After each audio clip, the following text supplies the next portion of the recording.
next topic is choice of size and number of generating units.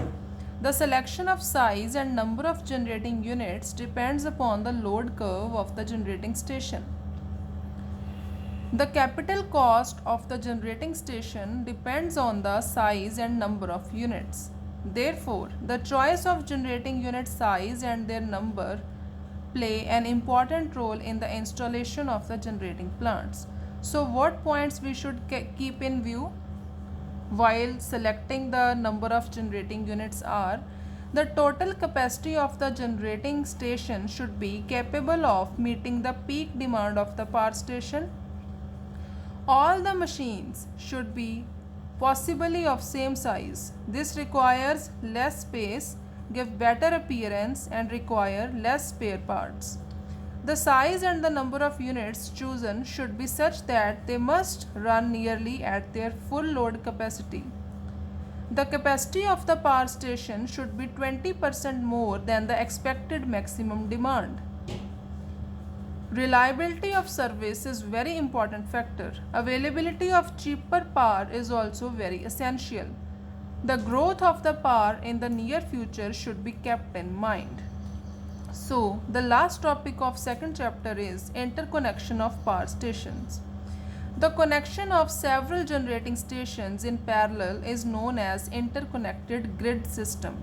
There are many advantages of interconnecting several large generating stations in parallel. First is it reduces plant reserve capacity. By interconnecting the generating stations, the amount of reserve plant capacity is reduced, and on the other hand, the load factor and efficiency of the operation is improved. Next advantage is exchange of peak load. This is the most important advantage of the interconnected system. If the load curve of the power station shows the peak demand, which is more than the rated capacity of the power station, then the excessive load can be shared by the other power station interconnected with it. Third is increases the diversity factor. The load curves of different interconnected stations are generally different. Therefore, diversity factor of the whole system is improved, thus increasing the effective capacity of the whole system. Next is it increases the reliability of supply. By interconnecting several generating stations in parallel, the reliability of supply increases. Next is it ensures economical operation. The interconnected system makes the operation of connected power station economical. Last is use of older plants. By interconnecting several generating stations in parallel, it becomes possible to use the older and less efficient plant to carry peak load of short time. So now next is what are national grid and regional grids. Large power systems comprise several power stations which are connected with each other. The total interconnected AC network is called the national grid. This national grid is controlled from National Load Center or Load Dispatch Center. The national load dispatchers decides allocation to each area and loading of interconnected lines.